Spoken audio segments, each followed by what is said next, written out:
स्मृति हास्य कर रहे हैं। भगवान शंख चक्र गदा पद्म धारण किए खड़े हैं। माता कौशल्या गदगद हो गई।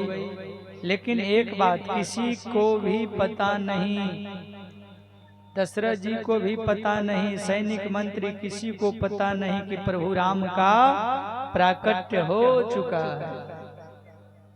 केवल माता कौशल्या को पता है। इसीलिए क्या कहते हैं, कौशल्या हितकारी, क्योंकि कौशल्या को पता।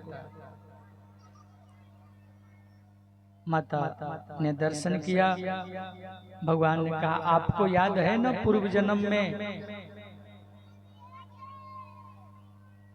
हमने तपस्या किया था, तो आपने कहा था, चाहौ तुम्हें समान सुत प्रभु सन कौन दुराव। तो मैंने आपसे कह दिया था, आप सरिस खोजो कहाँ जाई, निपतव तनय होब मैं आई। मैं ही बेटा बन के आऊंगा, इसलिए आपका पुत्र बनकर आया। माता बाहर बड़ी भीड़ लगी है, दुनिया मुझे देखने खड़ी है, आप जल्दी द्वार खोलो, जल्दी दर्शन करेंगे सब। कौशल्या बोली, मैंने आपको पुत्र बनकर आने को कहा था, आप तो पिताजी बनकर पधारे हैं। ये शंख चक्र गदा पद में जब तक धारण किए हैं तब तक बेटा थोड़े कहलाइएगा, क्या कहलाइएगा, पिता। इसलिए हे सरकार, पहले बेटा बन जाइए तब द्वार खोलेंगे। भगवान बिल्कुल छोटे हो गए। अब ठीक है ना, इतना लंबा बेटा होता है, थोड़ा और छोटे हो जाइए। राम जी छोटे हो, मैया अब छोटा हो गया ना, अब द्वार खोल दो। बोले अभी भी नहीं, पहले अपना वस्त्र उतारो। बोले क्यों? बोले बच्चा पैदा होता है तो कपड़ा पहन के नहीं आता, अपना वस्त्र उतारो। भगवान नंगा हो गए। अब ठीक है? बोले अभी भी ठीक नहीं है। बालक जन्म लेता है तो आपके जैसा बाप जैसा बात नहीं करता है। जन्म लेता है तो क्या करता है बच्चा? बोलो ना जी, कहाँ कहाँ? हाँ, तो कौशल्या जी ने कहा कि बेटा बन के रोइए। भगवान ने कहा, हमको कौन सा विपत्ति पड़ा है कि हम रोए। बोले कि भाई देखो, दुनिया के लिए दिखाने के लिए तो रोना पड़ेगा ना जी, कि अपने भक्त के लिए भगवान रोने के लिए भी तैयार है। अब भगवान रोने लगे। माता पुनि बोली, सोमति डोली तजहु तात यह रूपा, अकी जे शिशु लीला अति प्रिय शिवला, यह सुख परम अनुपा। सो राम जी नंगे हो गए। जब छोटे छोटे से हो गए तो नंगे होने में क्या लगता है, हो गए नंगे। मैया ने पलना में सुला दिया। अब तो द्वार खोलो मैया, मुझे सब देखना चाहते हैं। मैया बोली, जब रोने लगे तो द्वार खोल ही दूंगा। आज मेरे वंश में आए हैं मुझे दर्शन करने। राम जी ने चंद्रमा से कहा, मैं सूर्य वंश में जन्म लिया हूँ, अगला बार चंद्र वंश में जन्म लूंगा। जाओ। धीरे धीरे समय आगे बीता है और आज दशरथ महाराज को दासियों ने जाकर सूचना दिया, महाराज की जय जयकार हो। माँ कौशल्या ने एक लाला को जन्म दिया। तब तक दूसरे महल से दूसरी दासी ने जाकर सूचना दी, महाराज की जीवन की जय जयकार हो। माँ सुमित्रा ने दो दो लाला को जन्म दिया। तब तक तीसरे महल से एक तीसरी दासी दौड़ते दौड़ते आई और आकर के बोली, महाराज की जीवन की जय जयकार हो। माँ के कई ने एक और लाला को जन्म दिया। एक ही साथ चार चार लाला प्रकट हो गए। और जब चार चार प्रकट हो गए तो अवध में आनंद हो गया। राजा राम जी का प्राकट्य होने के बाद धीरे धीरे समय बीता और आज 1 महीना तक उत्सव मनाया गया, राम जन्म उत्सव। लेकिन हम लोग तो कन्हैया का जन्म कराना है ना, तो संक्षेप में आपको राम कथा सुनाकर मैं कृष्ण कथा तक आपको ले जाऊंगा। तुलसीदास जी ने लिखा है रामायण में, थोड़ा लाला लोग बड़े हुए, शंकर जी आए, दर्शन करके गए। एक दिन नामकरण हुआ। जो आनंद के समुद्र हैं, जिनका नाम जगत में प्रसिद्ध है, जिस नाम से संसार तर जाता है, ऐसा इनका नाम राम होगा।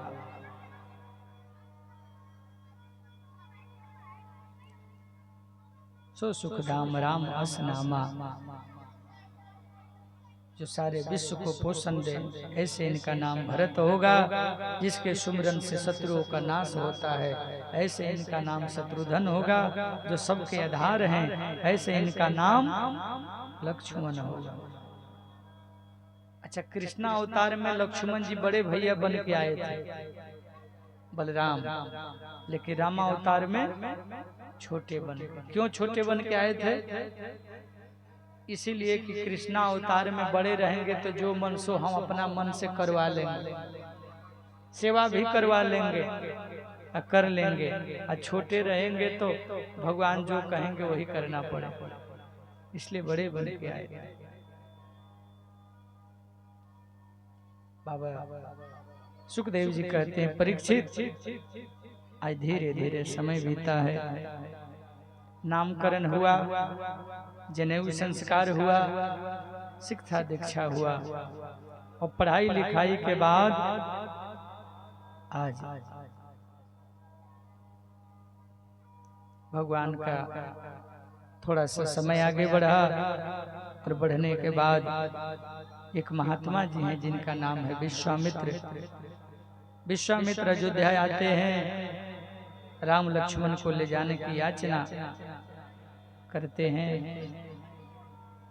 महाराज ने पहले तो मना किया, बाद में वशिष्ठ जी ने मिलकर के समझाया, तो राम लक्ष्मण दोनों को दिए।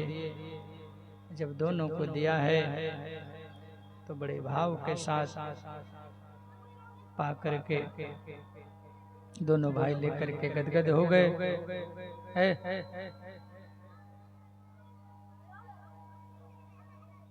दोनों भाई गदगद हो गए, गदगद होकर के बड़े भाव से चल पड़े। रास्ते में विश्वामित्र राम का सुंदर संवाद चला। वेद ध्वनि बंद हो गई, इसको प्रारंभ करना है, सनातन धर्म का ह्रास हो रहा है। राम, इसको आप जैसे जवान आगे आएंगे तभी उद्धार होगा। फिर बीच में ताड़का का उद्धार किए, सुबाहु का उद्धार किए, मारीच को बीरा फर का बाण मारे, सत योजन सागर पार गया है। अहिल्या मैया का उद्धार करते हुए भगवान वहां से जनकपुर पहुंचे, और जनकपुर में आज बड़े भाव के साथ ठहर गए। श्री विश्वामित्र ने बड़े भाव से जनक जी से मिले हैं, और नगर भ्रमण हुआ। नगर भ्रमण होने के बाद फिर संध्या वंदन, फिर विश्राम, फिर सुबह हुआ तो दोनों भाइयों को फूल लाने के लिए गुरुजी ने भेजा। जनक की वाटिका में राम लखन दोनों गए, और वाटिका में जाकर के फूल तोड़ने लगे। इधर अवसर मिला है, सिया जी को 8 सखियों के साथ आती हैं, पूजा करती हैं। एक सखी उसमें से बिछुड़ गई थी, राम लखन को देखी, बावरी हो गई। अब बावरी होने के बाद जाकर के सिया से बोली, पूजा बाद में कर लेना, जो आए हैं चल के उनका दर्शन कर लो। सखी की बात सुन करके सीता जी आती हैं, राम जी सीता को देखते हैं, सीता राम को, और दशरथ के सुपुत्र भगवान राम लक्ष्मण से कुछ बातें करते हैं। फिर गुरु जी के पास जाते हैं और वहां जाने के बाद फिर गुरु जी पूजा करके आशीर्वाद देते हैं। फिर धनुष यज्ञ में जाते हैं, किसी से धनुष नहीं टूटता है। अंत में भगवान राम को गुरु जी ने आदेश दिया है और आदेश पा करके भगवान राम उठे। अजय से उठे हैं, हे राम उठो और धनुष का भंजन कर दो। उठाऊं राम भंजहूं भव चापा। किसी ने देखा तक नहीं, राम जी ने धनुष को तोड़ दिया और जब धनुष टूट गया तो घटना घटा।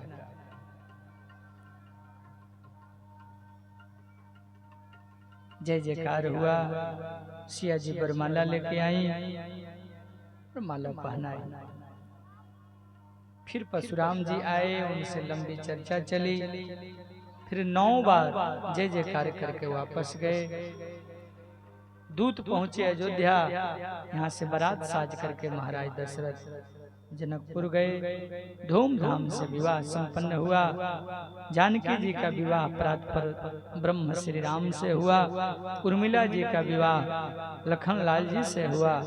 मांडवी जी का विवाह श्री भरत लाल जी से हुआ और सुतकृति जी का विवाह श्री शत्रुघ्न लाल से हुआ।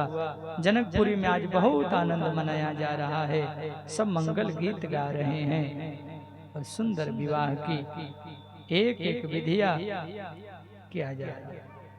सुखदेव जी कहते हैं, राजन कभी कभी ज्यादा खुशी की नजर लग जाती है। विदाई तो हुआ चारों दुल्हन का, और जब अयोध्या आए उत्सव के बाद देवताओं की नजर लग गई और देवताओं ने सरस्वती को भेजा। राम को राजा बनाना था और सरस्वती ने आकर के मंथरा का बुद्धि फेर दिया और मंथरा के कई को उसका दी और के कई ने अपना 2 वरदान मांगा है। राम का वनवास, भरत का राजगादी। पिता का वचन मान करके राम लखन सीता वनवास को गए। सुमंत्र जी पहुंचाने गए। केवट ने बड़ा सेवा किया, चरण धोया, पार किया है। प्रयागराज होते हुए वाल्मीकि आश्रम में जाकर के मिले। चित्रकूट में भगवान ठहर गए। इधर सुमंत्र जी वापस आए। सुमंत्र जी से दशरथ जी ने पूछा, कहाँ है मेरा राम? पूरी बात बता दी सुमंत्र जी। एक बात निश्चित हो गई, 3 में से कोई नहीं आए। सुमंत्र जी की सूचना पा करके दशरथ जी ने अपना भौतिक शरीर का त्याग कर दिया।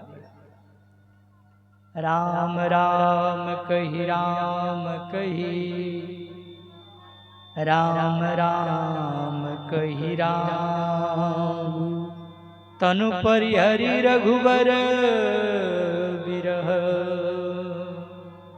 राउ गयौ सुरधा, राउ गयो सुरधा। भगवान के धाम को चले। भरत जी को सूचना भेजा गया। भरत जी आए, पिता का दाह संस्कार किए और अपने भाई को मनाने चित्रकूट गए। भैया ने कहा, भाई का भाई वचन पालन करो। वहां से वापस चरण पादुका लेकर के अयोध्या आए। राम जी की यात्रा आगे बढ़ी। पंचवटी पहुंचे, सुपने खाए आई, उसका सील भंग भया, खरदूषण का उद्धार हुआ है। रावण को बताई, रावण मारीच के पास गया। सिया अग्नि में समाई, छाया के सिया ने मृगा का छाला का मांग किया। भगवान पीछा किए, बाण मारा है, मन में राम राम लिया और जोर से लक्ष्मण लक्ष्मण पुकारा है। लक्ष्मण को सीता जी ने कुछ मरम वचन बोली। सब जानते हुए हमारे लक्ष्मण जी चल पड़े। बीच में रावण आता है, सिया का हरण करता है और फिर अशोक वाटिका लेके जाता है लंका में। दोनों भाई खोजते आते हैं, सीता को नहीं पाकर विलाप करते हैं। उसके बाद आगे बढ़ते हैं, जटायु को उद्धार करते हुए, सबरी मैया का उद्धार करते हुए किष्किंधा पहुंचते हैं। हनुमान जी सुग्रीव से मित्रता हुआ, बाली का उद्धार हुआ, बंदर भालू सीता का खोज में गए। लंका जाकर के हनुमान जी ने सिया जी का पता लगाया, लंका जला करके वापस समुद्र के किनारे पहुंचे हैं। विभीषण भगवान के शरण में आए, भगवान अनशन पर बैठे समुद्र पर। उसके बाद 3 दिन बाद बाण उठाया है, समुद्र हाथ जोड़ के आया है और भगवान को सेतु बांधने की विधि बताई है। नल नील नाम के दोनों बंदरों ने राम राम लिख करके पुल बनाया है। सब बंदर भालू सैनिक पार भये, बीच में अंगद जी गए, रावण नहीं माना। भयंकर युद्ध प्रारंभ हुआ, सभी राक्षस मारे गए। अंत में रावण भी मरा है, देवताओं ने जय जयकार किया है और विभीषण को राजा बनाया गया। सीता जी को विमान पर बैठा करके भगवान अयोध्या के तरफ आए हैं। भरत जी ने भगवान के चरणों में प्रणाम करते हुए गले मिले और राम जी को राम गादी पर बैठाया गया।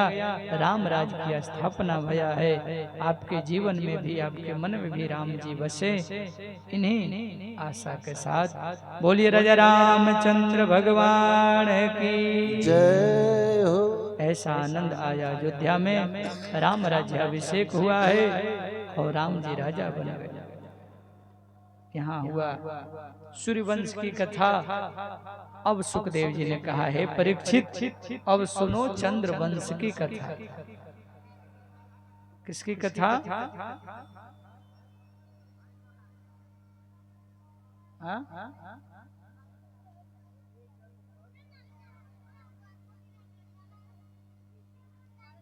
क्या कुछ हुआ है?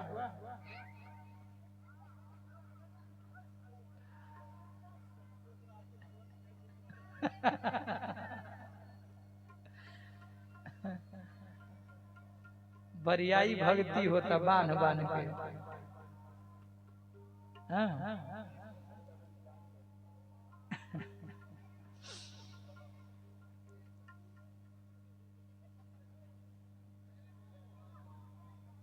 हाला नहीं करिए, शांति।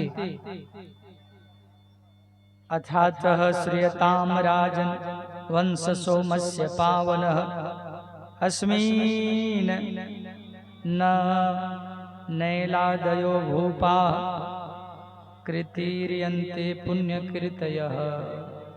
बड़ी सुनने की बात है। अब चंद्रवंश का निरूपण करते हैं। आचार्य सुखदेव जी कहते हैं, श्री कृष्ण का चरित्र की भूमिका वर्णन करते हैं। श्री सुखदेव जी ने कहा, भगवान नारायण के बेटा हैं ब्रह्मा। ब्रह्मा के एक पुत्र हैं अत्रि, अत्रि के पुत्र हैं श्रीमान चंद्रमा, और चंद्रमा के पुत्र हैं बुध, और बुध के ही पुत्र हैं पुरुरवा, और इन्हीं पुरुरवा के वंश में 6 पुत्र हुए, आयु, सुतायु, सत्यायु, रय, विजय और जय। इसी चंद्रवंश में एक परम तपस्वी तेजस्वी पुत्र हुआ जिसका नाम है गाधी। ये गाधी चंद्रवंशी राजा थे, बड़े तपस्वी ऋषि थे, परंतु गाधी के घर में पुत्र नहीं था। एक पुत्री थी सत्यवती।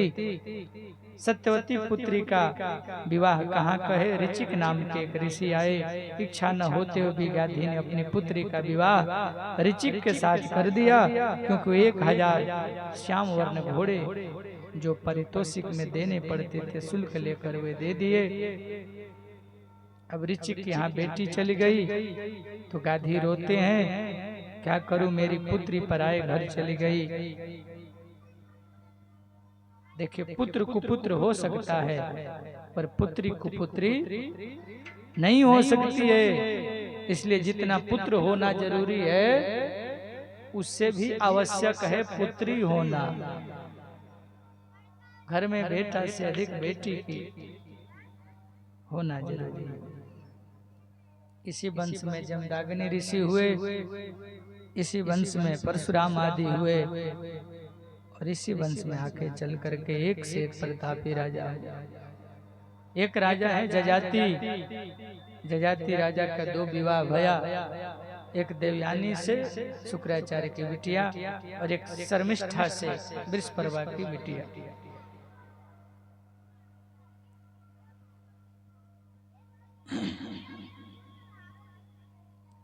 जजाति के 5 बेटा हुए, यदु, द्रुहु, अनु, कुरुष्टु और पुरु।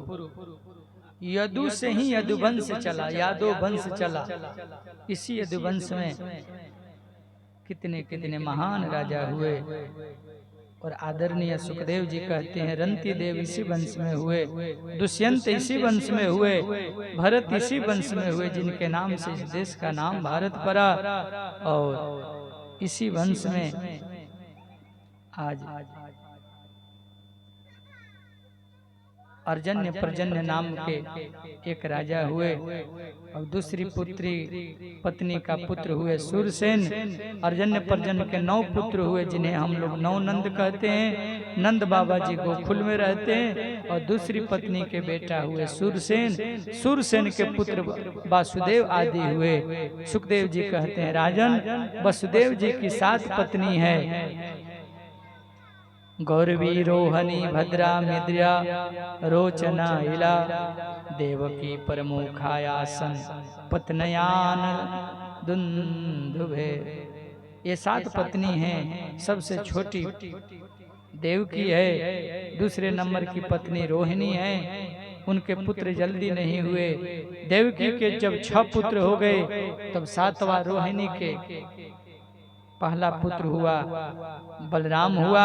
वैसे बलराम जो भी कई भाई हैं, ये रोहिणी के पुत्र भी हैं और देवकी के भी पुत्र हैं। सबसे छोटी महारानी देवकी के 8 पुत्र हुए राजन। 8 में सबसे बड़े का नाम है कीर्तिमान। कीर्तिमान से लेकर के 6 पुत्रों को दुष्ट कंस ने मार दिया।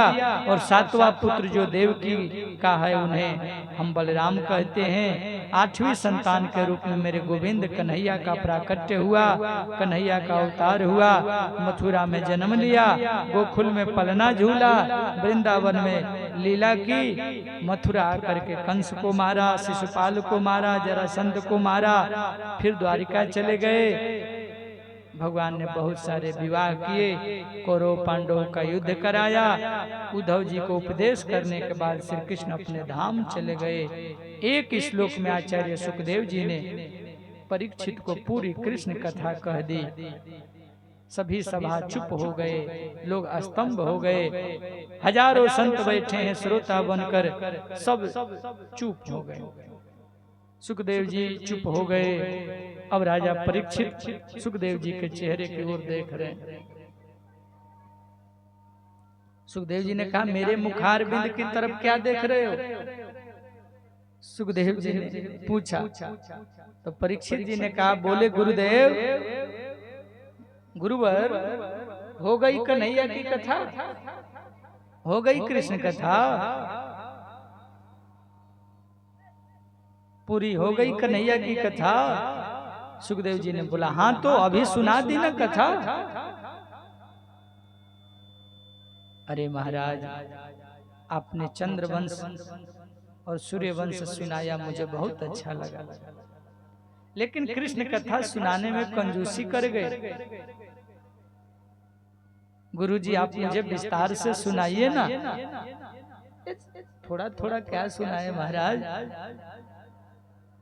थोड़ा विस्तार से सुनाइए कन्हैया की कथा। और कौरव की सेना तो गुरुजी ने, एक बहुत बड़ा सागर थी, और कौरव की सागर रूपी सेना को मेरे पूर्वजों ने, मेरे बाप दादा ने हाथ पकड़ करके कन्हैया का सहारा लेकर के पार हो गए। ऐसे कन्हैया की कथा हमको सुनाइए।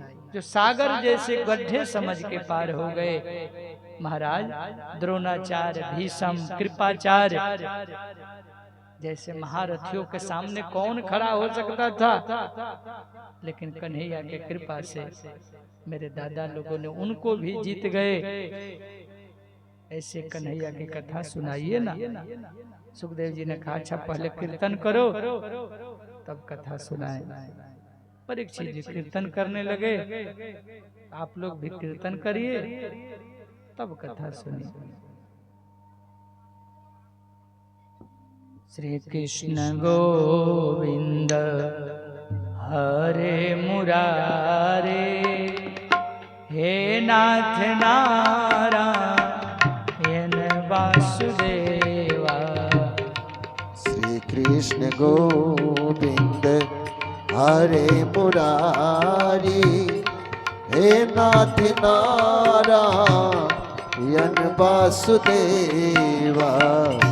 श्री कृष्ण गोविंद हरे मुरारी, हे नाथ नारायण वासुदेवा।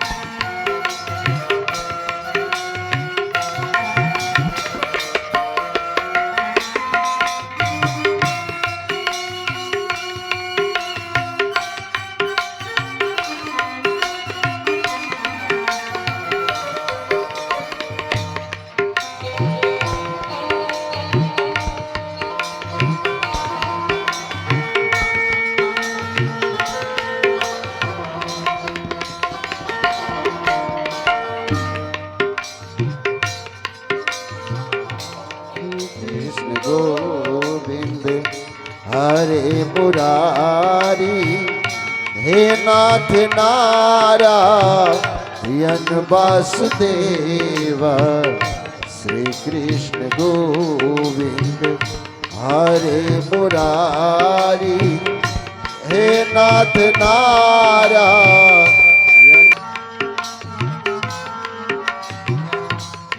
वासुदेवा। वासुदेवा, हे नाथ नारायण वासुदेवा। हे नाथ नारायण वासुदेवा, हे नाथ नारायण वासुदेवा। श्री कृष्ण गोविंद हरे मुरारी, हे नाथ नारायण वासुदेवा। श्री कृष्ण गोविंद हरे मुरारी, हे नाथ नारायण वासुदेवा।